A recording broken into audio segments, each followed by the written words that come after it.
So the key to reversing this process is to start picking up the disciplines. It does matter. It all matters. Now, here's the positive side. Every new discipline affects the rest. Every new discipline makes a difference. That's why action is so important. The smallest action, the least action, the action that you won't think will matter. It all matters. Here's the philosophy we call by demand, to demand more. And if you don't give me more, I'll go on strike, I won't work. Which is one philosophy. You get more by demand. Now here's the problem with demand. Make the note. You can't get rich by demand. You might get a few more pennies. You might get an extra dollar. You might get an extra benefit or something, but you can't get rich by demand. Develop the ability to brainstorm. We hear this term all the time, but what is brainstorming? Just what it sounds like, letting your brain go. Being free from all the inhibitions and objections and negatives. Just putting an idea into your brain and letting it take off. Free associated. Because when you start accomplishing and the value starts to return, you'll find inspiration to do the next one and the next one and the next one. If you start walking around the block, it'll inspire you to start eating right. You start eating right, it'll inspire you to get a book. You get a book and it'll inspire you to get a journal. You get a journal and it'll inspire you to develop some skills. Disciplines affect each other. So I've got to accelerate my learning curve, especially in the next 4, 5, 6, 8, 10 years. And I'm asking you to do the same. An accelerated learning curve to maximize the time.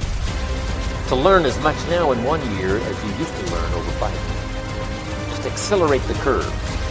Eager to learn. No matter how much you know, you can always learn a bit more. Improve your life. Sometimes to a startling degree. Some of the great fortunes of the world were made, what? After someone turned 50, 60. Because now they've got all this experience. Now when an idea comes, they invest 50 years. They invest 60 years in this idea. And it explodes into fortune. How could you use the opportunity? 5 good basic ideas. These are called basics. Fundamentals. And it's interesting that I only have 5. How many fundamentals are there to anything? Here's a good phrase. Just a few. Meaning anybody can learn them. There's just a few fundamentals to being healthy. If someone says, I'm going to teach you the 50 fundamentals to good health, you say, well, that doesn't make sense. There's not 50 fundamentals to have good health. There's just a few. 6, 7, 8, that's about it. If you want to learn to play basketball, you got to learn the fundamentals. How many fundamentals are there to the game of basketball? Just a few. 5, 6. If you become extremely gifted, maybe 7, 8. That's it.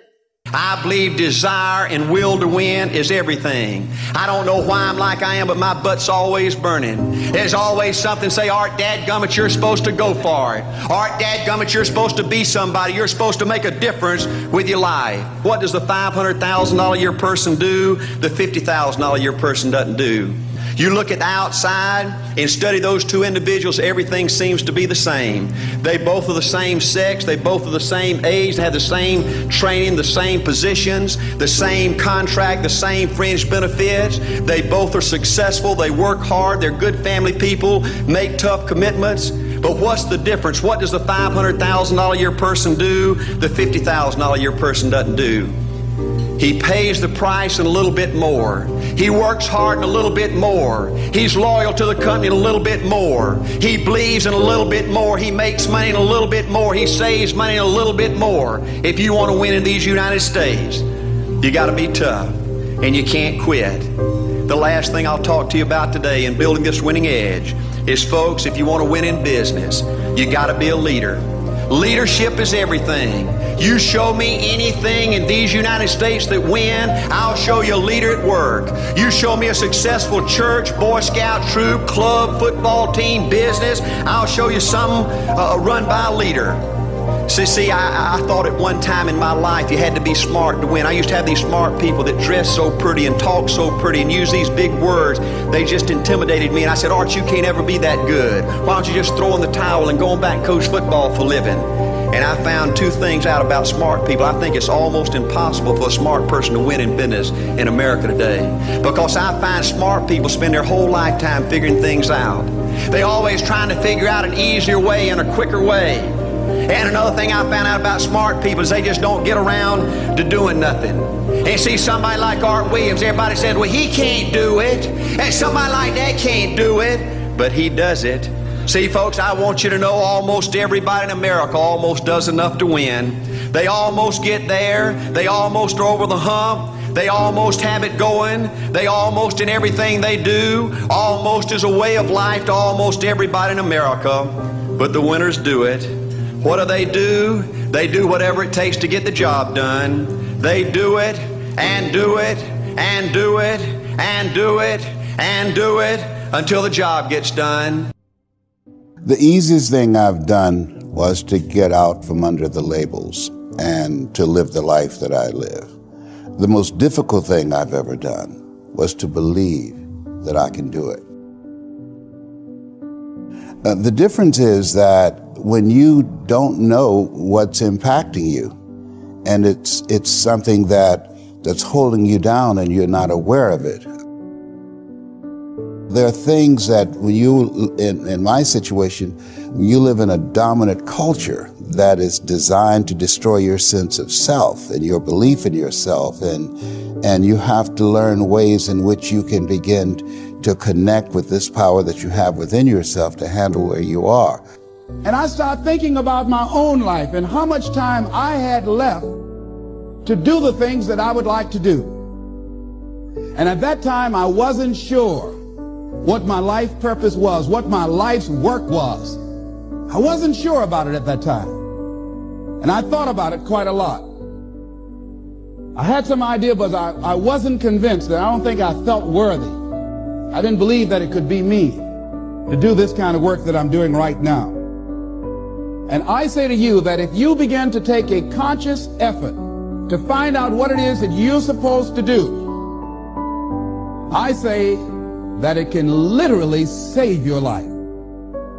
I said that it can literally save your life. 85% of the American public, according to recent studies, are going to jobs that they hate, working on jobs that do not challenge them.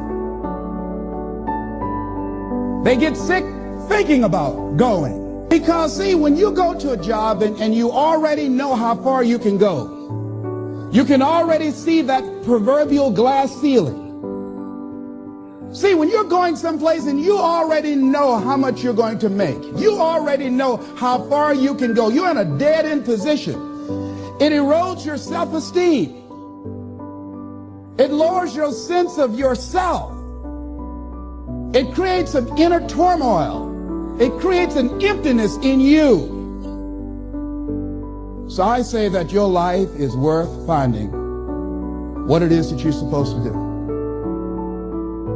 And I'm not saying quit your job. I'm saying find it and do just a little bit of it. Just start working at it just a little bit, but do find out what your work is and hold on to it and don't let your dream go. The key is to be constantly in a perpetual process of discovering the truth of who you are and fighting constantly to look for ways in which you can escape the inner conversation. Between ages 0 and 5, we determine what's available to us and what's not available to us. And so that was a defining moment. I knew there are certain things I could not do, certain places I could not go. They used to have signs on Miami Beach that said, Jews, dogs, and coloreds not allowed. And so now you have to operate within the constraints of the dominant society and the things that they've created for you. And it's a challenge to see yourself beyond that and to work to get outside of that, even after those laws have changed, because that has become so much a part of you. You unconsciously operate within the parameters of what has been put in place. Like you're driving on the expressway, the 405, and you'll get off on an exit that you weren't going in that direction, but you unconsciously did it because you've done it so many times that many people, because they're not making a conscious, deliberate, determined effort to think outside of what life has thrown at them, they end up doing the same thing over and over and over again. Einstein said that thinking that has brought me this far has created some problems that this thinking can't solve. And so through relationships, through reading, through studies, through goals and dreams beyond your comfort zone, it allows you to begin to live out of your imagination as opposed to out of your history. Disney said, the imagination is a preview of what's to come. Leverage is critical. You know how I get so much done? Because I don't just get it done. I know the outcome, I know the purpose, and I look for leverage. Leverage is different than delegation. What's the problem with delegation? Delegation is you have all that needs to be done, so you give it to someone else, and you tell them what needs to be done, and when they don't do it, you're pissed off. Leverage says, I can move the biggest boulder in the world with a little bit of effort if I get something I can do it with, but I'm still part of it. So leverage is, if I'm going to leverage something here with Tom, I'm going to make sure Tom understands the what? The outcome. I want to make sure Tom understands the purpose, the why, and the action. But I might say to Tom, if you can get this done without this action or better action, go for it, baby. And I want to talk to you on this date, and we got a promise, and we're going to check in before it's needed. So there's no surprises. And if you're having problems, Tom, come back to me because we're partners on this. That I call leverage. And you know what I do when I have no time? There is time. I just got to leverage it. Now say I have no one to leverage it to. You know, Shane over here, right? I got all the stuff he wants to do, can't leverage it. But Shane's answer was hire somebody, then he thinks about what it's going to take and goes $125,000. Can't do that now. He's getting caught up in one way to get the outcome. Leverage. He goes through his list and goes, what if I got someone to do 20% of this stuff? I could spend 20 grand to get that much freedom. I could pay for it times 10. And if I'm really productive, my productivity should enhance the world, not only my clients and customers, but it should provide jobs for other people. And if there's anything you hate to do, it's because you're either ineffective at it or you don't think it's very important, but it is urgent. So you need to hire somebody for those things. And ideally, somebody who loves that job. You're never going to grow when your time is eaten up for activities that aren't that important. Activity without high levels of purpose is the drain of your fortune. Do it now. If you can't get it all now, do a part of it now. Leverage is power. Leverage is ultimate power. They have the courage to do the right thing. They're people of high character and high integrity. But for me, the big one is courage. It's very hard to be a leader. It's hard to speak truth to power very often. You might be the one that gets in trouble or lose your job. It's hard to do the right thing. It's much easier to do the expedient thing. And it's also a huge undertaking to be a leader every moment of every day. It's kind of like being a parent. So I was watching the Olympics, this last Summer Olympics, and I was amazed at how bad the questions were that the reporters would ask all the athletes. And almost always, they asked the same question, whether they were about to compete or after they competed. Were you nervous, right? And to a T, all the athletes went, no, right? And what I realized is it's not that they're not nervous, it's their interpretation of what's happening in their bodies. I mean, what happens when you're nervous, right? Your heart rate starts to go, you sort of get a little tense, you get a little sweaty, right? You have expectation of what's coming, and we interpret that as, I'm nervous. Now, what's the interpretation of excited? Your heart rate starts to go, you're anticipating what's coming, right? You get a little sort of like tense. It's all the same thing, it's the same stimuli. Except these athletes, these Olympic quality athletes have learned to interpret the stimuli that the rest of us would say is nervous as excited. They all say the same thing. No, I'm not nervous, I'm excited. And so I've actually practiced it just to tell myself when I start to get nervous that this is excitement. You know? And so I used to speak in front of a large audience and somebody would say, how do you feel? I used to say, a little nervous. Now when somebody says, how do you feel? I'm like, really excited actually. And it came from just sort of telling myself, no, this is excitement. And it becomes a little bit automatic later on. But it's kind of a remarkable thing to deal with pressure by interpreting what your body is experiencing as excitement rather than nerves. And it's really kind of effective. It makes you want to rush forwards rather than pull back, and yet it's the same experience. When people try to figure out how to make $1 million, they have no idea how daunting that is. Because if you knew how to make $1 million, you go make it tomorrow. But since you can't figure out how to $1 million idea, you go somewhere and sit down. That's the wrong approach. If you apply your gift, your God-given gift that he gave you, you have millions already at your disposal. If you break it down inch by inch into things essential, or the 10 by 10 theory, which is very simple. You don't need $1 million idea, you need a $10 idea. You need something that you do, your gift that God gave you, to make $10. That's all you got to be able to know. I don't care if it's cutting hair, cutting somebody's grass, washing somebody's car. I don't care if it's mowing somebody's lawn. I don't care if it's driving people to their destinations. I don't care if it's babysitting. I don't care if it's baking cookies or pie. You have braiding somebody's hair. You have something that you can do so well that someone will give you $10 for it. Write my paper for me. Do this for me. Somebody give you $10 for it. Once they give you $10, all you got to do is whatever you did to get that 10, do it 10 more times. You now, my friend, have $100. You have $100 simply because you took a $10 idea and you did it 10 times. Well, guess what? If you take that $100 that you made since you done it 10 times and you do it 10 more times, I got news for you, my friend. You now have $1,000. $1,000, you make $1,000, guess what all you got to do? You got to multiply that effort again. Do whatever you did to do $1,000, do it 10 more times. My friend, you now have $10,000. You got $10,000 now. Imagine if you was making an extra $10,000 a month. Just imagine if you was making an extra $10,000 a month. That's $120,000 a year. But I got news for you, my friend. Whatever you did, whatever it took to make yourself $10,000, all you got to do is do it 10 more times. 10 more times, my friend. You now have $100,000. I got news for you now. If you can make $100,000, you're just a step away from being a millionaire, man. Because now you hire a few more people to help you out, that you can do portions of what you do, so you can duplicate that effort. And one more time, just one more time, do it 10 times. Man, that sounds hard. It is hard. But what else you got to do?